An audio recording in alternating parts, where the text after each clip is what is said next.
اور ہماری یہ خواہش ہے کہ ہمارے بزرگ فرمایا کرتے تھے کوشش کرو نہ کوئی تھک جائے اور خدا نہ کرے نہ کوئی اک جائے. فرماتے تھے تھکے بندے پہ اثر کوئی نہیں ہوتا اور اگر کوئی اک جائے تو اسے ثواب کوئی نہیں ہوتا. تو دونوں کاموں سے ہی بچنے کی کوشش کی جائے. اس لیے یہ اتنا خوبصورت ٹھنڈا اور خوبصورت ماحول ہے.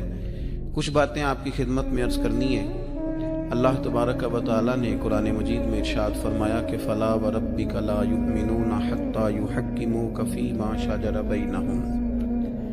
اے محبوب علیہ السلام آپ کے رب کی قسم، اے محبوب مجھے آپ کے رب کی قسم، یہ اتنی دیر تک مومن نہیں ہو سکتے جتنی دیر تک اپنے ہر معاملے میں آپ کا فیصلہ تسلیم نہیں کر لیتے، آپ کی رضا کو حاصل نہیں کر لیتے، آپ کے ہر قول کو اپنے لیے قول فیصل نہیں جان لیتے. اتنی دیر تک یہ مومن ہو سکتے نہیں. ہم یہ کرتے ہیں کہ چند چیزوں میں تو دین پر عمل کرتے ہیں. دین کل سمجھنا اور کل دین پر عمل کرنا اور دین کی ساری جہتوں کا خیال رکھنا، عبادات کا بھی، معاملات کا بھی، اخلاقیات کا بھی، ہر چیز پر توجہ رکھنا، کل دین کو سمجھنا، یہ مسلمان کے ایمان کا تقاضا ہے. ہمارا سارا کچھ نبی پاک صلی اللہ تعالیٰ علیہ وسلم کے ساتھ وابستہ ہے. اگر ہم اپنے دین سے، ایمان سے، اپنے معاملات سے نبی پاک علیہ السلام کے نام مبارک کو معاذ اللہ نکال دیں تو ہمارے پاس کچھ بھی نہیں بچتا. یہ دنیا ساری خالی ہو جائے، اندھیر نگری ہو جائے. سرور کائنات صلی اللہ تعالیٰ علیہ وسلم کے نام نامی اسم گرامی کی برکت سے ہی ستاروں میں روشنی ہے، پھولوں میں خوشبو ہے اور کائنات کے سارے رنگ حضور ہی کا صدقہ ہیں. اب ظاہر ہے بندہ مومن جب یہ سمجھ گیا ہے کہ سارا کچھ حضور کی ذات ہے اور سارا کچھ نبی کریم علیہ السلام کی ذات سے وابستہ ہے تو اب اسے پتہ ہونا چاہیے نا کہ حضور راضی کیسے ہوتے ہیں. اسے خبر ہونی چاہیے کہ نبی پاک علیہ السلام کی رضا کس بات میں. سب سے پہلے یہ سمجھ لیں کہ حضور نے فرمایا نماز میری آنکھوں کی ٹھنڈک ہے. یعنی ہم چونکہ کچھ باتیں بہت زیادہ سنتے ہیں تو اس کا ذائقہ نہیں محسوس کرتے. کبھی حدیث کے لفظوں پر غور کریں. فرمایا نماز میری آنکھوں کی ٹھنڈک ہے. یعنی کہتے ہیں نا آنکھیں ٹھنڈی ہو گئیں. تو حضور فرماتے ہیں جب تو سجدہ کرتا ہے نا میرے امتی، جب تو نماز پڑھتا ہے، رکوع قیام سجود کرتا ہے تو تیرے نبی کی آنکھیں ٹھنڈی ہوتی. یہ کتنا بڑا رضا والا کام ہے نبی پاک صلی اللہ علیہ وسلم کی نماز پڑھنا. اور حضور کا اپنا نماز کے ساتھ رشتہ یہ تھا کہ سورج گرہن ہوا تو حضور نے نماز کی نیت باندھ لی، چاند گرہن ہوا تو نماز پڑھنے لگے، تیز بارشیں طوفان کی صورت میں آئیں تو نماز پڑھی، بارش نہیں ہوتی تو نماز پڑھی. حتیٰ کہ جنگوں کے موقع پر بھی میرے نبی پاک نماز کی کثرت فرماتے تھے. ہر موقع پر نماز کی طرف توجہ. نماز حضور کی چاہت ہے، آنکھوں کی ٹھنڈک ہے. وہ کس طرح کو امتی ہے جو یہ نہ چاہے گا کہ میرے نبی کی آنکھیں ٹھنڈی ہوں. آپ نماز پڑھیں، نماز میں آپ توجہ کریں. دوسرا، رسول پاک صلی اللہ تعالی علیہ وسلم راضی ہوتے ہیں جب کوئی دین پہ چلتا ہے، جب کوئی دین پہ عمل کرتا ہے. میں نے چونکہ کچھ باتیں عرض کرنی ہیں، یہ میرا عنوان ہے، تو میں کچھ چیزیں ایسی ہیں جن کا پتہ ہے بس اشارہ کر کے گزرنا ہے. حضرت امیر حمزہ رضی اللہ تعالیٰ عنہ کو جب پتہ چلا کہ ابو جہل نے معاذ اللہ حضور کے سر اقدس پر ڈنڈا مارا ہے، تکلیف دی ہے، تو جناب امیر حمزہ نے بھی جا کے ابو جہل کے سر پہ ڈنڈا مارا، سر پھوڑ دیا. آ کے حضور کی بارگاہ میں عرض کرنے لگے کیا محبوب علیہ الصلوۃ والسلام میرے پیارے بھتیجے راضی ہو جائیں، میں نے بدلہ لے لیا ہے، ابو جہل کا سر میں نے زیادہ پھوڑ دیا ہے. حضور نے فرمایا چچا میں ابو جہل کا سر پھوڑنے سے تو خوش نہیں نہ ہوتا. تو اے محبوب آپ کیسے خوش ہوتے ہیں؟ فرمایا آپ میرے دین کا کلمہ پڑھ جائیں، مسلمان ہو جائیں، میں خوش ہو جاؤں گا. تو ہم چیزوں کو سمجھتے نہیں. دین پر جب کوئی بندہ آتا ہے، دین پہ عمل کرتا ہے، ہماری تو تڑپ ہونی چاہیے نا. لیکن نا حضور کی خواہش ہے لوگ مومن ہو جائیں. وحشی حضرت امیر حمزہ کا قاتل آ کے عرض کرتا ہے حضور اگر میں کلمہ پڑھ دوں تو معافی ہے. فرمایا آ صحیح، دین قبول کر، تیرے لیے بھی معافی ہے. میرے بھائی جو دین پہ آئے، دین پر عمل کرے، اس سے حضور خوش ہوتے ہیں. جھنڈیاں لگانا بڑا کام ہے، یہ کمکمے سجانا بڑا کام ہے، نعرے لگانا بڑا کام ہے، اس میں بڑی سعادت ہے، لیکن سمجھ لینا کہ یہ تو ہم پھول بوٹے لگا رہے ہیں دین کے کام میں، جو بنیاد ہے وہ تو دین قبول کرنا ہے، جو اساس ہے وہ تو دین پہ عمل کرنا ہے۔ اب آپ تیسری بات سنیں، حضور کس بات سے راضی ہوتے ہیں؟ توجہ ہے آپ کی میری بات پر؟ ہمارے ہاں نا جب کسی کا والد فوت ہو جاتا ہے نا، جو بچہ یتیم ہو جاتا ہے، تھوڑے دنوں تک لوگوں کی ہمدردیاں اس کے ساتھ رہتی ہیں، پتر میں تیرے ساتھ ہوں، فکر نہ کرنا، روز آتے ہیں، چوتھے دن آتے ہیں، میں جناب خادم ہوا، فکر نہ کرنا پتر میں حاضر ہوں۔ پھر جب 15-20 دن گزرتے ہیں تو پھر کہتے ہو نہیں بڑا کچھ چھوڑ کے گیا ان کا ابا۔ ایسے تھوڑی بات ہے، اس نے کمائی کی سنبھالے ہوئے پیسے ان لوگوں نے۔ پھر تھوڑے سے 6 ماہ گزر جاتے ہیں تو پھر کمزوریاں نظر آتی ہیں یتیموں میں، پھر لوگ کہتے ہیں نہیں جی یہ نکمے بڑے ہیں، انہیں کام کرنا چاہیے، ہاتھ پھیلاتے ہیں، عادت پڑ گئی ہے۔ میں نے دیکھا ہے آہستہ آہستہ سخت ہو گئے۔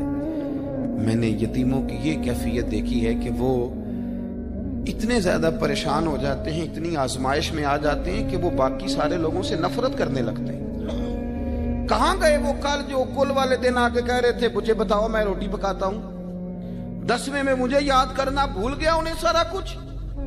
وہ جس نگاہ سے اپنے بچے کو دیکھتے ہیں اس نگاہ سے دیکھتے ہی نہیں، سخت گیر ہو جاتے ہیں وہ لوگ جب ان کے سروں سے سایہ اٹھتا ہے اور ان کے اپنے ان کے قریب نہیں جاتے۔ آؤ نا، یہ نبی پاک کو راضی کرنے والا کام ہے۔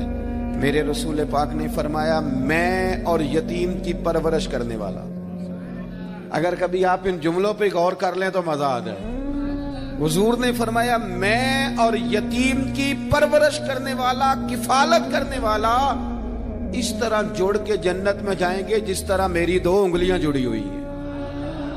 اتنا زیادہ حضور راضی ہیں، اتنا قرب ملے گا، 2 انگلیوں کی طرح جوڑ کے حضور کے ساتھ جنت میں جائے گا۔ وہ اپنے پرائے کا غم کھانے والا، مرادیں غریبوں کی بر لانے والا، مصیبت میں غیروں کے کام آنے والا۔ میرے عزیز نبی پاک صلی اللہ تعالی علیہ وسلم نے کہا تم نہ اشک شوئی کرو۔ چوتھا کام کیا ہے حضور کو راضی کرنے کا؟ سبق بھولتا نہیں جا رہا آپ کو۔ پہلا کیا بتایا؟ اللہ تو ہم خوش رکھے 4-5 بندیاں نو یاد ہے ماشاءاللہ۔ نماز پہلا کام، دوسرا جی دین پہ عمل کرنا، تیسرا جی یتیم کے ساتھ، او ماشاءاللہ جی اتنی اچھی کلاس مل گئی ہے آپ کو تو سبق یاد ہو رہا ہے۔ اب چوتھی بات سنیں، آپ نے بڑا سنا ہے بیٹیوں کے بارے میں، ہمارے رویے بڑے میٹھے ہیں، بڑے اچھے ہیں، بیٹی او جی دی آ گئی سی بوئے تھے، یہ ساری باتیں بڑی خیر کی ہیں، بڑی خیر کی، پر ناراض نہ ہونا۔ بیٹی کو نا پیار بھی دیتے ہیں، بیٹی کے نام پہ روتے بھی ہیں، بڑا کچھ کرتے ہیں، پر بیٹیوں کو حصہ نہیں دیتے۔ اور یہ حصہ صرف کروڑ پتی آدمی کا تو نہیں بنتا، جس کا 5 مرلے کا مکان ہے اس کی بیٹی کا بھی حصہ بنتا ہے۔ چودھریوں پہ اعتراض کرنا، سیٹھوں نوابوں پہ اعتراض کرنا، جاگیرداروں پہ اعتراض کرنا، وہ جو حصہ نہیں دیا آپ نے دیا ہے، وہ میں نے جی شادی کر دی تھی بچی کی تو بچے کی نہیں کی، اس پہ نہیں پیسے لگے۔ میں نے جناب یہ حال کر دیا تھا کہ میں نے جناب وہ بچی کو نا جی جہیز اتنا دے دیا تو وہ بیٹے نے 3 دفعہ کام شروع کر کے جو ضائع کیا ہے کاروبار کو نہیں نظر آیا۔ اور پھر اگر خدا نہ خواستہ باپ چلا جائے اور بھائی کے ذمے لگ جائے تو میں نے دیکھا ہے کہ بھائی اتنا کام نہیں کرتے جتنی کہانیاں سناتے ہیں، تیرا فلاں بھی میں نے کیا، فلاں بھی میں نے کیا، بھئی تیری بہن تھی تو نہیں کرنا تھا۔ اور یارو بیٹی کا پیار، حضور اس سے راضی ہوتے ہیں، حضور راضی ہوتے ہیں۔ نبی پاک علیہ السلام نے فرمایا جس کے حصے میں 4 بیٹیاں آئیں یا 3 بیٹیاں آئیں یا 2 بیٹیاں آئیں، مختلف روایتوں میں لفظ ہے، یا فرمایا 1 بیٹی آئی، تیاں لئی پردیس میں بابل تے پتراں لی جاگیراں، چپ رہنا تے منہ کچھ بھی نہ کہنا، تیاں دیاں تقدیراں۔ بیٹی کا وہ مقام جو حضور صلی اللہ علیہ وسلم جس سے راضی ہوتے ہیں، اس مقام پر توجہ کریں۔ آج بھی بیٹی ڈری ڈری سی سہمی سی گھر آتی ہے، سہمی۔ اور میں نے وہ والی بیٹیاں بھی دیکھی ہیں کہ شوہر کہہ رہا ہے کہ جا حصہ لے کے آ، تو تو وہ کہتی ہے میں حصہ مانگنے گئی تو میرا وہ دروازہ بھی بند ہو جائے. بھائی کہندا حصہ لے لے تے پرت پھر مرے دا منہ نہ ویکھی. اتنی مشکل میں بیٹی کو ڈال دیا. سنو نا حضور نے فرمایا جس کے ذمہ 2 3 یا 1 بیٹی بھی آ گئی، فرمایا اس کی صحیح پرورش کر کے عزت سے رخصت کر کے آ جائے، حضور فرماتے ہیں میں اس کا بازو تھام کے جنت میں ساتھ لے کے جاؤں گا.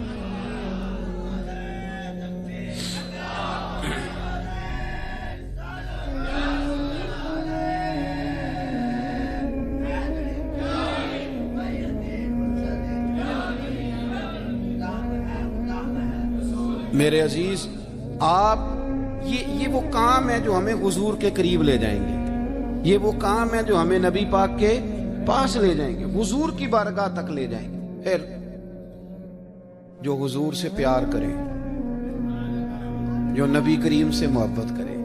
محبوب فرماتے ہیں جس نے مجھ سے محبت کی نا، لیکن محبت نہ نیری ناروں والی نہ کرے، وہ اس کا عشق رسول صرف محفل والے دن ہی نہ ہو، جب دکان پہ بیٹھے پھر بھی عاشق رسول ہی ہو، جب وہ لین دین کرے تو پھر بھی عاشق رسول ہی ہو، جب وہ لڑائی کا وقت آئے تو اسے پتا چلے کہ میں معمولی نہیں، میں عاشق رسول ہوں، میں نے بولنا بھی تمیز کے ساتھ ہے. میں چونکہ مجھے لوگ کہتے ہیں حضور سے محبت کرنے والا، تو اس کے رویوں سے بھی پتا چلے کہ حضور کا پیارا ہے. لوگ نا، میں اپنے سنگیوں سے پیر بھائیوں سے اکثر کہتا ہوں کہ گھر جا کے کوئی بندہ اپنے پیر صاحب کی بڑی تعریف کرے نا، تو پھر اپنی بیوی کو گالی دے تو بیوی کہتی ہے دسیا تینوں پیر صاحب نے. تو جب آپ کے گھر والے یہ شکوہ کر رہے ہیں تو باہر والے نہیں کریں گے. آپ کا عملی انداز بھی تو ہو نا حضور سے محبت کا، عملی انداز، یعنی آپ کے لہجوں سے محبت ٹپکے، آپ کے انداز سے پیار ٹپکے. حضور نے فرمایا جو بندہ مجھ سے پیار کرے گا نا فکان معی فی الجنہ، وہ جنت میں بھی میرے ساتھ ہی ہوگا. محبت مصطفیٰ ایمان کی جان ہے. آگے بڑھیے. چھٹی بات، جو حضور کو راضی کرنا چاہے وہ درود پاک زیادہ پڑھے. یہ جو درود شریف ہے نا، جو لوگ کہتے ہیں نا میری طبیعت کڑوی کڑوی سی رہتی ہے، پتہ نہیں تلخ رہتا ہوں، دل نہیں لگتا، وہ دوائی بھی تو کھاتی ہیں نا پابندی کے ساتھ، بلڈ پریشر بھی تو چیک کرتے ہیں نا پابندی کے ساتھ، مشورہ دیتے ہیں نا ڈاکٹر کہ بلڈ پریشر چیک کرنا، چوتھے دن شوگر چیک کرنا، یہ ساری مصیبتیں بھی تو کرتے ہیں نا. تو جو کہتے ہیں نا پریشان رہتا ہوں، وہ کچھ دن نا پابندی سے درود شریف بھی پڑھ کے دیکھے. ادھر دیکھو میں کیا کہنے لگا ہوں. درود پاک پڑھنے والے بندے کے نا چاروں جانب رحمت ہی رحمت آ جاتی ہے. نہیں، مجھے پتہ ہے نا کہ آپ کی توجہ کس بات پہ ہے، آپ زیادہ توجہ کریں گے تو بات کا لطف زیادہ آئے گا. چاروں جانور. اچھا چلے میں چونکہ پیر صاحب ہوں، مولوی صاحب ہوں، کافی لوگ، میرا خیال ہے، میرا گمان ہے کہ کافی لوگ مجھے جانتے ہیں. گمان ہو جاتا ہے نا جب گاڑی کے پیچھے لوگ بھاگتے ہیں تو بندے کو بڑی غلط فہمیاں ہوتی ہیں. حالانکہ ڈرنا ہی زیادہ بہتر ہے، ڈرنا ہی زیادہ بہتر ہے. اللہ تبارک و تعالیٰ اپنی خفیہ تدبیر میں جب فیصلہ کرے تو رحمت والا فیصلہ کرے، اور اللہ ہماری پردہ پوشی کرے. یہ بندے کو غلط فہمیاں ہو جاتی ہیں نا. آپ کبھی پروٹوکول والے بندے دیکھیں نا، پروٹوکول والے 2 گاڑیاں آگے 2 گاڑیاں پیچھے، اور ادھر بھی بندے بھاگ رہے ہیں ادھر بھی بندے بھاگ رہے ہیں. چلیں جو بھاگ رہے ہیں ان کا تو مجھے نہیں پتا، پر جو اندر بیٹھا اسے مزہ بڑا آتا ہے، وہ میری گڈی مگر پہ پج دیں.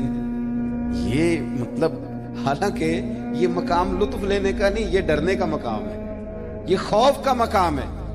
آپ پروٹوکول دیکھیں کبھی، پروٹوکول. آپ کے سیاستدانوں کو اتنا زیادہ پیار نہیں پاکستان سے، الا ماشاءاللہ. وہ تو یہاں آئیں نہ موج کریں باہر ہی، وہ تو اس لیے آتے ہیں کہ وہاں ان کی گاڑی کے پیچھے کوئی نہیں بھاگتا، یہ مزہ لینے آتے ہیں. نعرہ کو نہیں لگاتا تگڑا کر کے، وہاں خود اکیلے سڑکیں پار کرنی پڑتی، وہاں خود دوڑ دھوپ کرنی پڑتی ہے. یہ مزہ جو ہے نا، یہ کھینچ کے یہاں لاتا ہے. وہ بھائی چاروں جانب کارکن ہو، مرید شاگرد ہو تو بڑا مزہ آتا ہے، اور اگر چاروں جانب خدا کی رحمت ہو تو، چاروں جانب رحمت ہو تو کیسے ہو. حضور نے وعدہ فرمایا تو 1 بار درود پڑھ، اللہ 10 رحمتیں نازل کرے گا.